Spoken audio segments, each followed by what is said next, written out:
1978ஆம் ஆண்டு சினிமாவில் மிகவும் உச்சத்தில் இருந்தவர்தான் கலைநயம் மிக்க மேக்கப் கலைஞர் பீதாம்பரம் நாயர். கேரளாவை சேர்ந்த இவர் எம்ஜிஆர், சிவாஜி கணேசன் மற்றும் என்டிஆர் போன்ற பல நட்சத்திரங்களுக்கு மேக்கப் மேனாக இருந்தார் என்பது குறிப்பிடத்தக்கது. இவரின் ரசாயன கலப்படமில்லா மேக்கப் போடும் தனி திறமையால் இவருடைய வீட்டிற்கு தென்னிந்தியாவில் இருக்கும் பல பிரபல நடிகர்கள் வந்து மேக்கப் போட்டு செல்வது வழக்கம். இவர் நடிகர்களுக்கு வரைந்த மீசை, வைத்த விக், நடிகைகளுக்கு செய்த அலங்காரங்கள் எல்லாம் அப்போது ரசிகர்களிடையே வரவேற்பை பெற்றது. இந்த நிலையில் அடிமை பெண் படத்தில் நடிக்க எம்ஜிஆர் ஒப்பந்தமானார். ஆனால் இதற்கு முன்னரே எம்ஜிஆரின் கழுத்தில் எம்.ஆர். ராதா துப்பாக்கியால் சுட்டபோது கழுத்தில் குண்டுபட்டுவிட்டது.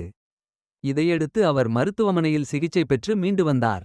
இருந்தாலும் கழுத்தில் குண்டடிபட்ட தழும்பு மறையாமல் அப்படியே இருந்தது. அப்போது கழுத்தில் இருக்கும் தழும்பு தெரியாதபடி எம்ஜிஆரின் கழுத்தை சுற்றி அழகாக நெக்லஸ் ஸ்கார் போட்டு அந்த தழும்பை பீதாம்பரம் நாயர் மறைத்திருந்தார். மேலும் பீதாம்பரம் நாயர் வேறு யாருமில்லை. உழைப்பாளி, மன்னன், சின்னத்தம்பி போன்ற பல சூப்பர் ஹிட் படங்களை இயக்கிய இயக்குனர் பி. வாசுவின் தந்தைதான் பீதாம்பரம் நாயர்.